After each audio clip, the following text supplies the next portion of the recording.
Hi Storybookers, so I really hope you enjoyed our story about Caves of Stripes. And now we're going to talk a little bit about conclusions and falling action and how to end your story. So the falling action is kind of how the resolution starts.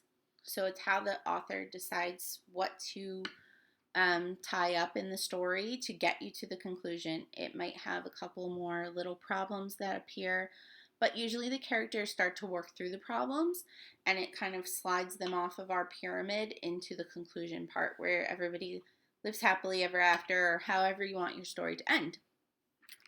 So you're going to get out your comic book or wherever you've been sketching out your story. So as you remember, for my example, my three cats are going on a quest to outer space to find the perfect space ice cream, and they encounter all sorts of problems when they get to outer space. So as an author, you get a choice in your story. Do you want the story to have a happy ending? Or do you think that your story doesn't need a happy ending and maybe there's still going to be some problems and that's okay? So you have to make that choice in writing your conclusion. So for me, I want my story to have a happy ending, but not all stories have happy endings. And it's okay if your characters have some unfinished business when your story ends. It might even be beneficial if that happens, because then you can write a sequel where they solve those problems.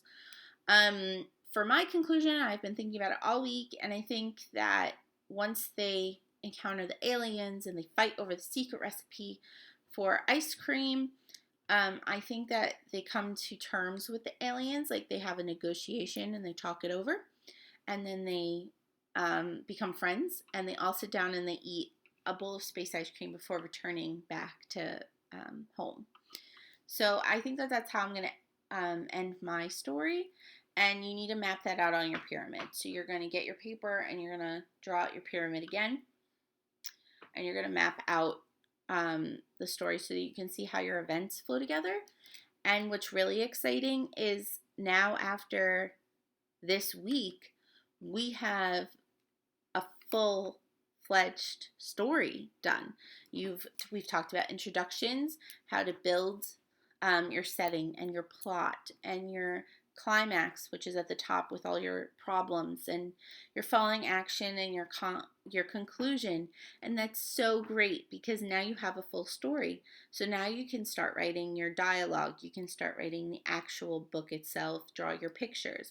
So next week we're going to talk about how to put it all together. And when we put it all together, we really hash out the details, the story, the pictures. So I'm going to show you how to do that. So next week's video is going to be pretty long. And then the following week, I'm going to show you my finished story and teach you how to put all of your story together. And then you should have a finished book. And it's going to be amazing. And I can't wait to see them all.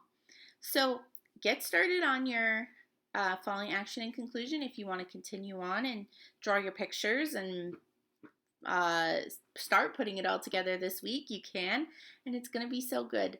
I can't wait to see you next week, and I hope you guys have a great day and happy story time. Bye.